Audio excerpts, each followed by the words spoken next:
গতকাল পাঞ্জাব কিংস মুম্বাই ইন্ডিয়ান্সকে হারিয়ে পয়েন্ট টেবিলের সর্বোচ্চ স্থান দখল করে নিয়েছে পাঞ্জাব কিংস, অর্থাৎ পয়েন্ট টেবিলের 1 নম্বর স্থান দখল করে নিয়েছে পাঞ্জাব কিংস।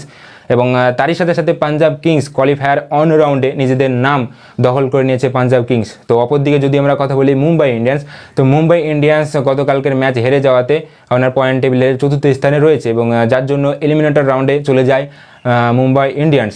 এবং আজকের যে এলএসজি ভার্সেস আরসিবির ম্যাচ রয়েছে সেই ম্যাচে যদি আরসিবি জিতে যায় তাহলে আপনার পয়েন্ট টেবিলে 2য় স্থান দখল করে নেবে আরসিবি এবং পাঞ্জাব কিংসের সাথে সাথে আরসিবিও নিজেদের নাম কোয়ালিফায়ার অন রাউন্ডে নিজেদের নাম দখল করে নেবে আরসিবি।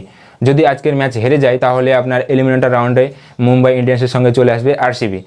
তো গতকালকে যে ম্যাচ ছিল পাঞ্জাব কিংসের সঙ্গে মুম্বাই ইন্ডিয়ান্স, তো সর্বপ্রথমে পাঞ্জাব কিংস টস জিতে বলিংয়ের সিদ্ধান্ত নেয় এবং ব্যাটিংয়ে আসে মুম্বাই ইন্ডিয়ান্স। মুম্বাই ইন্ডিয়ান্সের ব্যাটিং লাইন গতকালকের ব্যাটিং লাইনে মোটেও ভালো ছিল না, কারো ব্যাটে বলে অতটা ভালো হয়নি। শুধুমাত্র সূর্যকুমার যাদব 57 রানের একটা ইনিংস খেলে এবং মুম্বাই ইন্ডিয়ান্স এভাবেই 183 রান করে 7 উইকেট হারিয়ে টার্গেট দেয় 184 পাঞ্জাব কিংস। এবং পাঞ্জাব কিংস ব্যাটিংয়ে এসে অনায়াসে রানটা চেজ করে নেয়, 187 রান করে 3 উইকেট হারিয়ে 7 উইকেটে জয়লাভ করে পাঞ্জাব কিংস।